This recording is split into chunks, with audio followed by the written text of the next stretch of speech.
Halo, Najwa.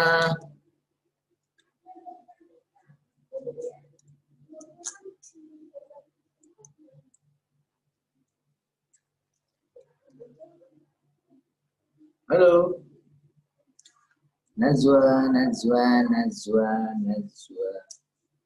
Karissa, yang lainnya mana?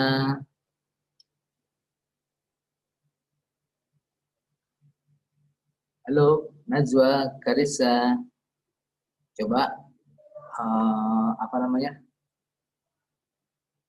Visual kalian, gambar kalian, jangan dihitamin gitu. Karissa mana Karissa? Wawa mana mukanya? Di tembok.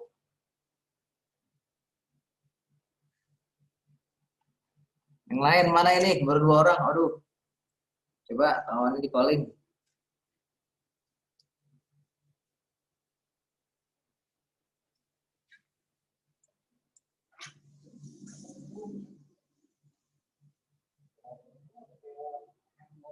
Karissa mana Karissa?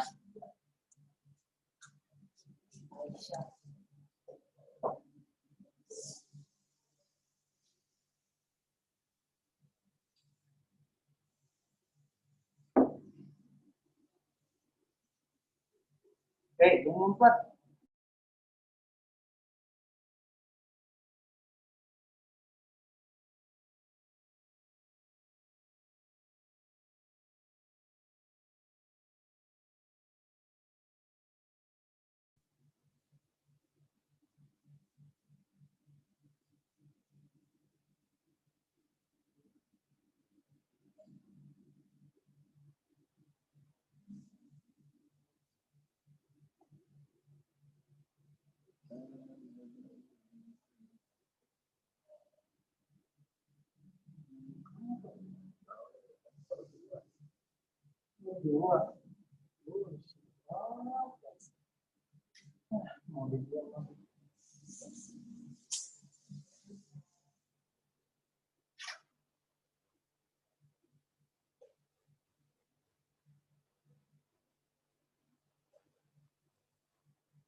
Maila. Mana visualnya Maila?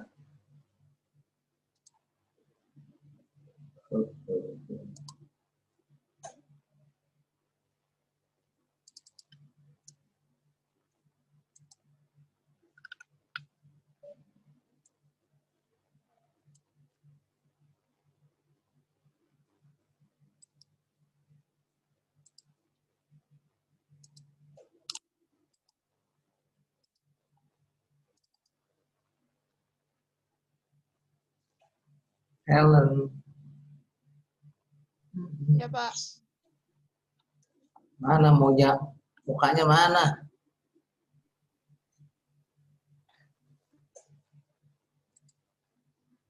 Iqbal. Baik, Karissa hilang. Baik, kita mulai saja. Sudah ada berapa nih? 4, nggak apa-apa. Sambil menunggu yang lain. Tadi Bapak juga udah pesen sama ke wali kelas kalian. Bismillahirrahmanirrahim. Assalamualaikum warahmatullahi wabarakatuh. Selamat pagi semua. Salam sejahtera untuk kalian dan kita semua. Pada pagi hari ini kita dapat melaksanakan kegiatan PJJ kita melalui aplikasi Zoom Meeting. Mudah-mudahan walaupun dengan menggunakan aplikasi Zoom Meeting ini kita tetap semangat melaksanakan PJJ-nya. Untuk sebelum Bapak mulai PJJ hari ini, ada beberapa hal yang Bapak sampaikan. Pertama, seperti arahan dari Bapak Kepala Sekolah, dalam PJJ menggunakan nama asli kalian, karena itu nanti yang akan terekam di rekaman ya, absennya nanti Bapak ambil dari situ. Yang kedua, menampilkan visual terbaru kalian, ya. Jadi nggak boleh blank screen atau menggunakan wallpaper atau kameranya diarahkan ke wajah kalian. Nggak boleh kameranya diarahkan ke tembok, ke dapur, ke kamar, dan juga ke langit-langit. Nah, itu kayak Helen tuh, langit-langit tuh kelihatan tuh. Ya, jadi harus visual kalian. Lalu yang selanjutnya sebelum Bapak mulai, mengingat daerah kita ini masuk ke dalam golongan zona hitam, bukan zona merah lagi, zona hitam. Bapak himbau kepada kalian untuk selalu mentaati protokol kesehatan dengan cara satu, menggunakan masker kemanapun kalian pergi. Yang kedua, menjaga jarak, physical distancing atau social distancing. Yang ketiga, tidak keluar rumah kecuali memang ada kebutuhan atau hal yang mendesak.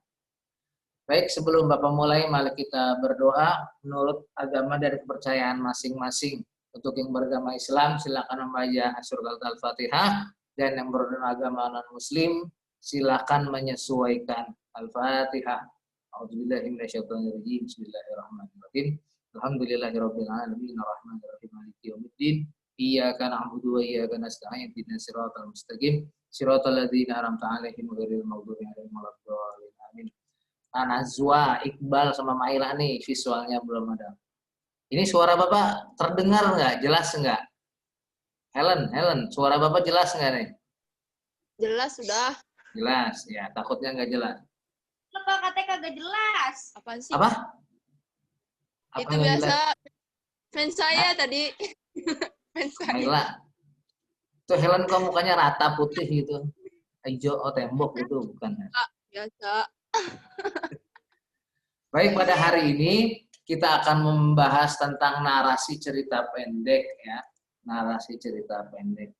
Bisa kalian lihat juga, kalian buka juga di LKS dan juga buku paket kalian. Ya.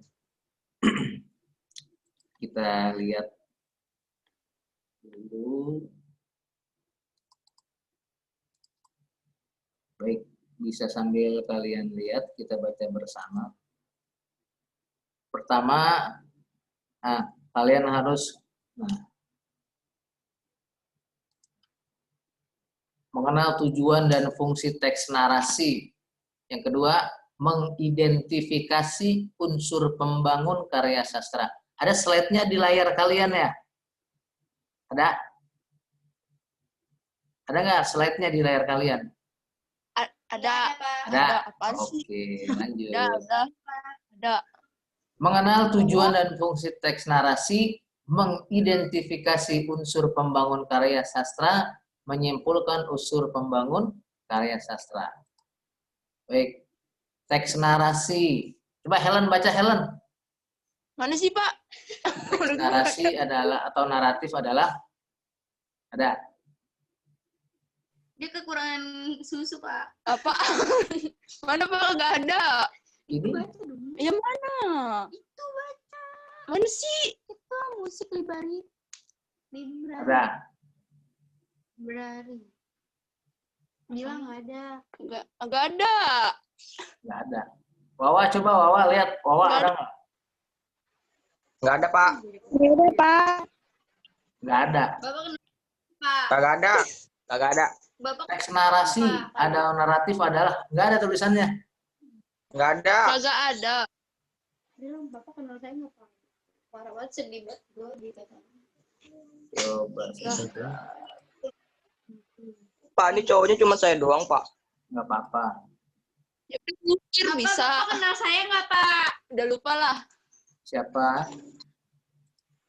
Kenal April dong. yang paling jelek. Nah, itu ada tuh. Ada kan? Kompetensi dasar. Nanti kasih. Kita dulu no item. Bentar ya.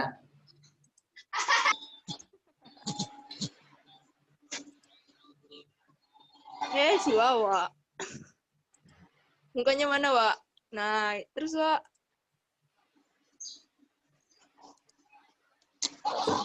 Sebentar. Belum, Wak.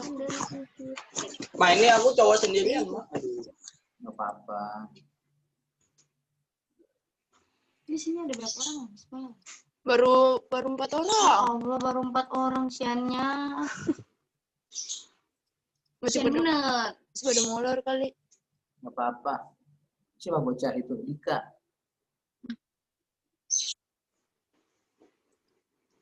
Ya, Helen, Oke. Diogo di alam. Coba ulang lagi. Apaan? Kaki lu, manusia.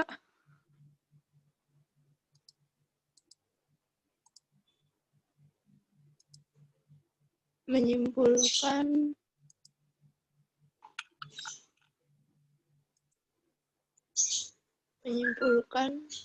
Nah, kelihatan? Ada?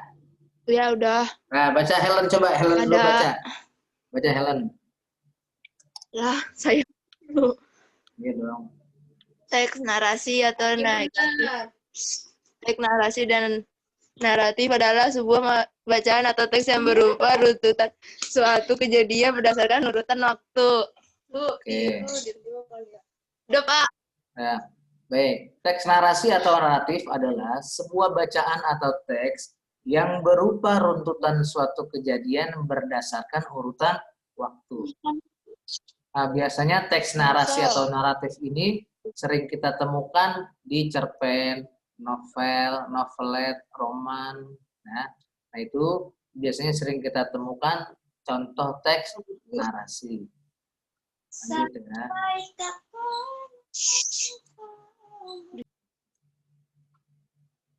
Nazwa baca definisi cerpen. Cerpen adalah suatu cerita yang menceritakan suatu kejadian dalam kehidupan yang luas, tetapi diceritakan dengan singkat. Cerpen tercipta dari sebuah pemikiran yang ide atau inspirasinya berasal dari kehidupan nyata. Cerpen adalah karangan singkat, sederhana, dan berisi masalah yang relatif sederhana dibanding dengan novel. Nah, ya, cerpen adalah suatu cerita yang menceritakan suatu kejadian dalam kehidupan yang luas tetapi diceritakan dengan singkat. Cerpen tercipta dari sebuah pemikiran yang ide atau inspirasinya berasal dari kehidupan nyata. Cerpen adalah karangan singkat, sederhana, dan berisi masalah yang relatif sederhana dibandingkan dengan novel. Jadi umumnya cerpen itu lebih singkat daripada novel. Kalau novel terkadang kita bisa lihat hampir 200 halaman sampai 300 halaman. Kalau cerpen ini lebih singkat. Bahkan dalam teori pengkajian sastra, ya, dalam buku teori pengkajian sastra, cerpen ini biasanya diceritakan dalam satu latar waktu. Misalnya kalau ceritanya anak sekolah, ya ceritanya hanya seputar di sekolah. Kalau ceritanya misalnya di tempat bermain, di tempat bermain. Kalau di rumah, di lingkungan rumah. Jadi nggak lebar. Berbeda dengan novel yang nanti ceritanya bisa mengalir kemana saja. Ya, makanya cerpen, cerita pendek. Tidak lebih dari 1.500 kata. Baik, tersingkat.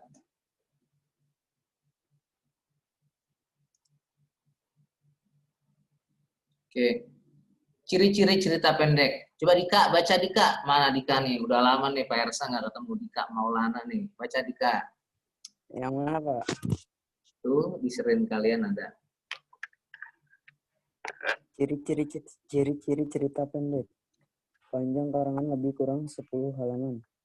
Habis dibaca sekali duduk. 3. Ada satu peristiwa yang menguasai jalan cerita. 4. terdapat konflik tetapi tidak menimbulkan perubahan nasib pelaku. 5. Perwatakan tokoh dilukiskan secara singkat. Ya. Cerpen ciri-cirinya yang pertama, panjang karangan lebih kurang 10 halaman. Berbeda dengan novel yang tadi Pak Ersa sampaikan, bahwa novel itu biasanya hampir 200 sampai 300 halaman. Waktu Pak Ersa kuliah itu setiap satu minggu sekali wajib mentamatkan membaca atau menyelesaikan membaca novel sebanyak 1 buah. Ya, berbeda dengan cerpen yang hanya memiliki 10 buah halaman.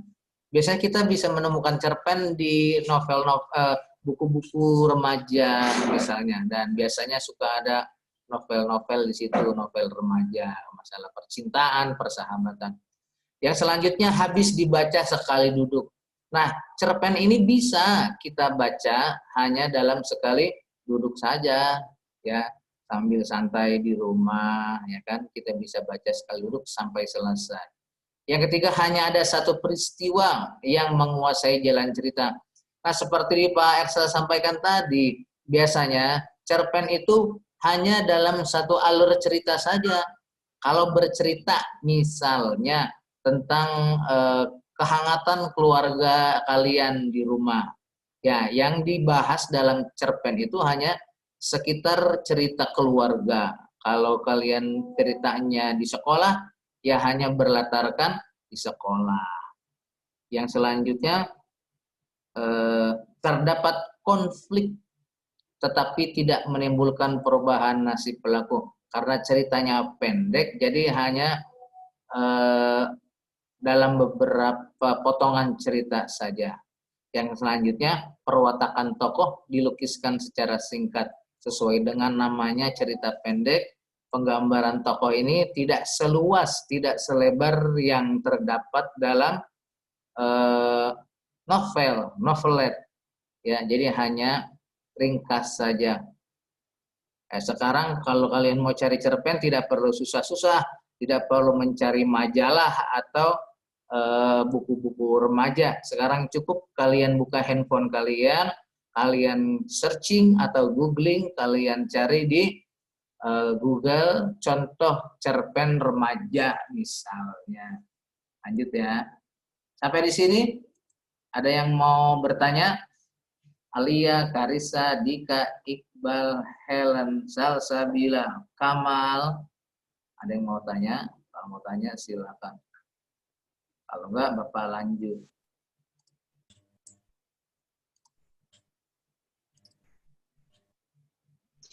Saya mau bertanya, Pak. Siapa itu?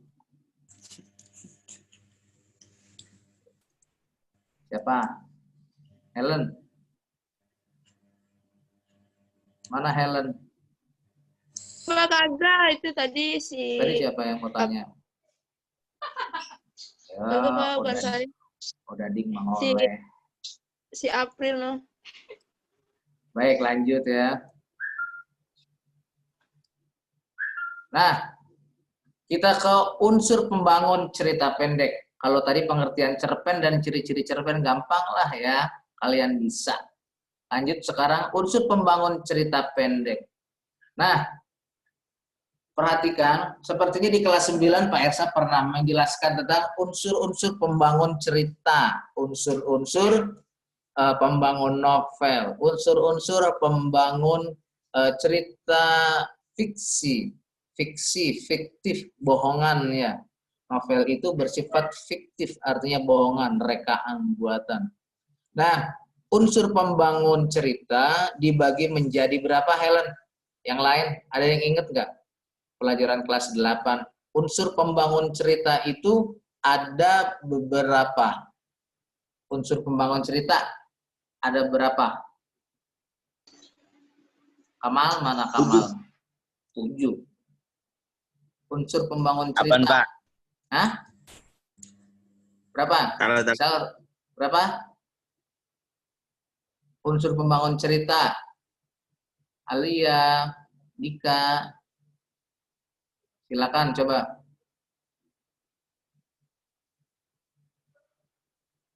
Ingat nggak? Unsur pembangun cerita itu ada dua. Yang pertama disebut dengan unsur intrinsik, yang kedua disebut dengan unsur ekstrinsik. Jangan lupa.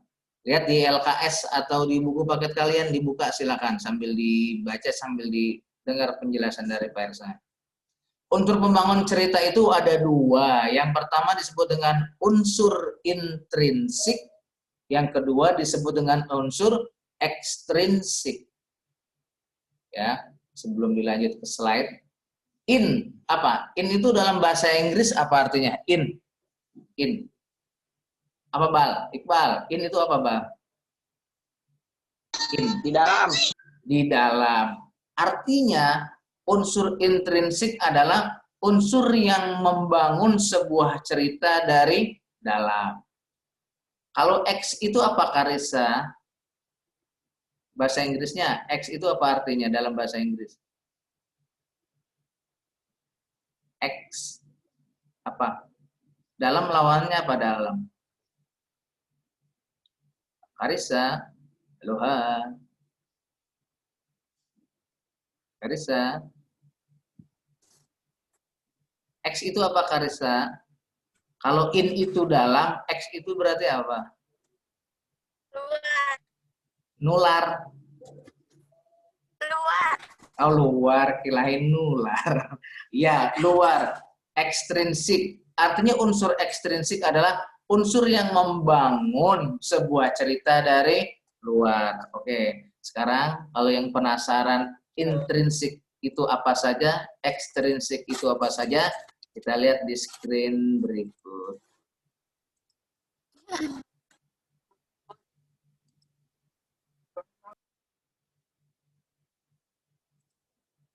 Baik. Nah, ini adalah unsur pembangun cerita pendek ya berdasarkan unsur intrinsik. Artinya unsur ini membangun cerita dari dalam. Maksudnya apa sih Pak Ersa? Unsurnya ini membangun cerita dari dalam. Artinya ke-8 unsur ini yang tema, alur, latar, penokohan, sudut pandang, gaya bahasa, amanat yang disebut dengan unsur intrinsik. Ke-8 unsur ini terdapat dalam cerita, terdapat dalam cerpennya, ada di dalam cerpennya gitu. Artinya ketika kita membaca cerpen atau cerita tersebut, kita akan menemukan ke-8 unsur ini. Tuh, itu namanya unsur intrinsik, unsur yang membangun sebuah cerita dari dalam. Kita baca, unsur ini akan kita temukan. Baik, kita bahas satu-satu. Pertama, tema. Tema itu apa? Ada yang tahu nggak tema? Siapa ya? Salsabila mana Salsabila? Salsabila. Halo. Salsabila. Salsabila. Nama sungai ini. Nama sungai di surga. Salsabila. Salsabila. Ada orang Ya, di sana? Ah, ada yang kamu tahu nggak tema itu apa Salsabila? Tahu nggak apa? Gagasan pokok atau ide pikiran. Ya, hampir betul. Gagasan pokok ada ide pikiran. Hampir betul, hampir rempet-rempet betul ya. Jadi tema itu adalah suatu hal yang menggagasi, mendasari sebuah cerita. Ya, hampir betul dengan gagasan pokok, ide pikiran, hampir betul sama. Oke lah. Nah, tema itu adalah tadi Bapak sampaikan suatu hal yang mendasari terciptanya suatu cerita. Jadi kalau kita mau bikin cerpen misalnya, kita harus tahu dulu temanya itu apa. Ya, temanya apa? Contoh, kalau ini selalu Pak Ersa ulang dari kelas 7, 8, 9. Pak Ersa kasih contoh yang paling mudah. Kalau cerita, judul ceritanya Malin Kundang misalnya, itu temanya itu apa? Apa? Dika Maulana mana Dika? Dika, Halo. Ya, Pak. Ya, Kalau temanya, kalau judulnya Malin Kundang, temanya itu apa? hmm,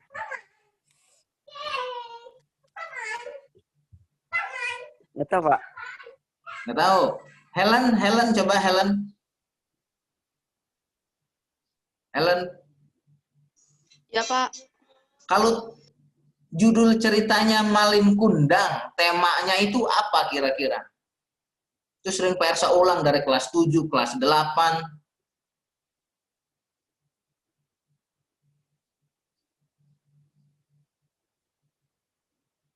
Helen, Ya, Pak. apa temanya? Anak durhaka. Siapa tuh jawab? Anak durhaka. Siapa yang jawab anak durhaka tadi tuh? Saya, Pak. Siapa?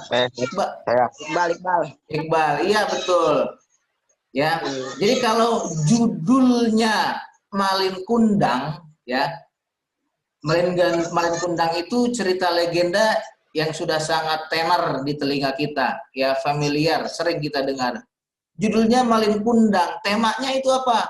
Keberbaktian pada orang tua atau kedurhakaan pada orang tua. Nah, itu disebut dengan tema, suatu hal yang mendasari terciptanya suatu cerita.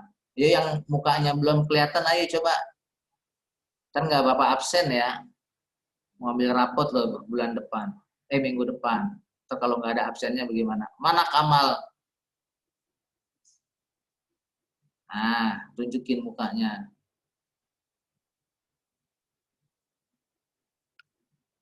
Baik. Sekarang kita ke tokoh dan penokohan, ya, dari yang mudah-mudah dulu. Nah, di sini cuma tertulis penokohan. Terkadang ada buku yang menyamakan antara tokoh dan penokohan. Dia atau buku tersebut menyatakan bahwa tokoh dan penokohan itu sama. Padahal dalam buku teori pengkajian fiksi karya Burhan Nurgiantoro, antara tokoh dan penokohan itu berbeda. Ya, pakai seragam, jangan nggak pakai seragam, nggak di absen. Tokoh adalah orang yang berperan dalam cerita. Ya, silakan sambil dilihat buku sama LKS-nya. Tokoh itu orang yang berperan dalam cerita. Jelas nggak? Tokoh orang yang berperan dalam cerita. Kalau cerita si buta dari gua hantu, tokohnya siapa? Atau Malin Kundang deh, Malin Kundang, nama tokohnya siapa? Alia. Alia. Kalau Malin Kundang, nama tokohnya siapa? Halo, Alia. Malin Kundang. Nah, ini tokohnya Malin Kundang juga. Siapa yang jawab tuh? Dapat poin 1000. Saya. Iqbal ya, Iqbal Saya, Pak. 1000. Pak Iqbal. Oh iya, Iqbal tuh kasih nilai 1000. Ntar ditransfer. Ceritanya Malin Kundang judulnya. Tokohnya ya ada si Malin Kundang. Ya, ingat tokoh adalah orang yang berperan dalam cerita. Ya. Kalau Spider-Man, tokohnya siapa? Film Spider-Man, tokohnya siapa? Dika? Saya, Pak. Nah, siapa Mal? Siapa Saya, tokohnya? Hah? Saya. Tokohnya Spider-Man. Orang yang berperan dalam cerita. Siapa lagi? Ada kan yang pacarnya, ada neneknya, tuh siapa namanya, saya lupa. Nah, itu tokoh. Artinya orang yang berperan dalam cerita. Sedangkan penokohan, nah, penokohan itu karakter yang menempel pada tokoh. Paham? Terkadang orang suka menyamakan antara penokohan itu tokoh lain. Tokoh itu orangnya, penokohan karakter atau sifat. Jelas? Karissa, understand? Yes or no? Ya, tuh. Jadi kalau tokoh orangnya, penokohan adalah karakternya. Kita contohnya Malin Kundang aja. Kalau Malin Kundang sebagai tokohnya, penokohannya itu apa? Karakternya itu apa?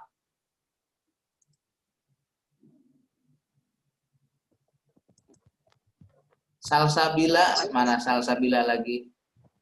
Salsabila. Pokoknya orangnya sedikit, jadi yang ada aja Pak Ersatanya. Salsabila, halo.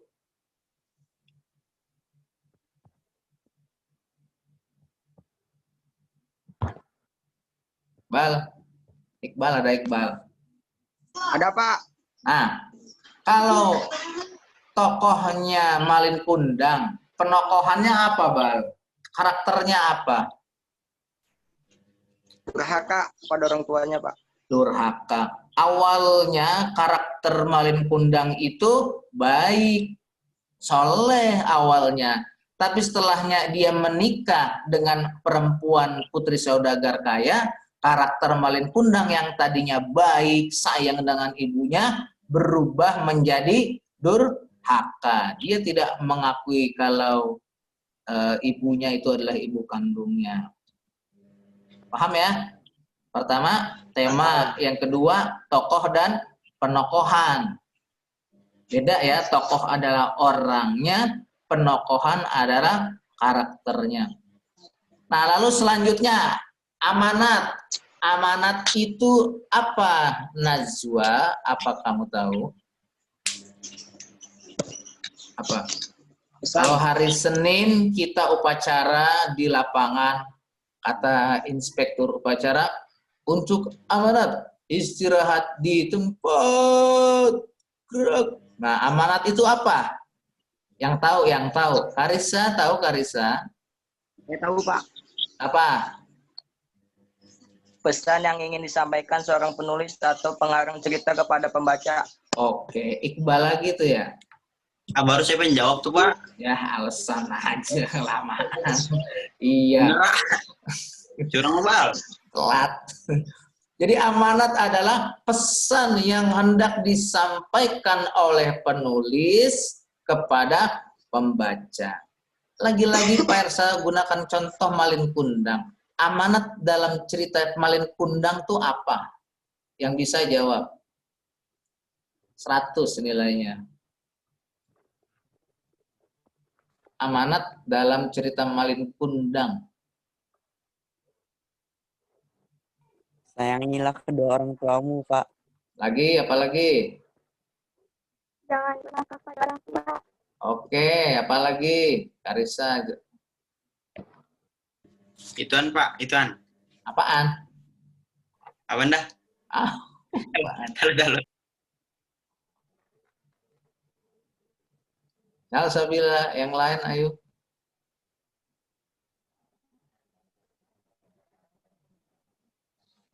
Najwa, Helen jangan tidur.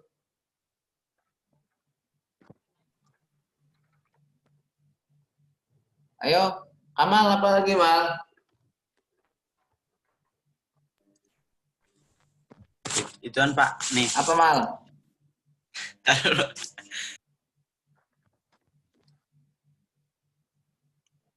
Helen? Apa Helen? Amanat dari cerita Malin Kundang, Helen. Karissa, udah tadi ya? Karissa udah 100. Alia? Apa Alia? Amanat cerita Malin Kundang.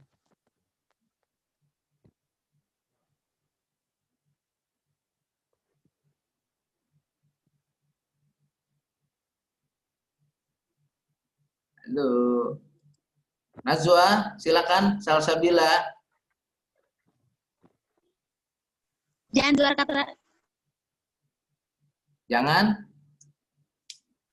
terhadap orang tua. Iya, jangan durhaka kepada orang tua. Salsabila ya, 100. Jangan lupa diri. Jangan lupa sombong. Jangan lupa diri, jangan sombong. Iya, betul, Kamal. Lumayan. 200 Pak. 200 ribu. Nanya, goceng. Goceng, setengah bungkus. Baik, amanat.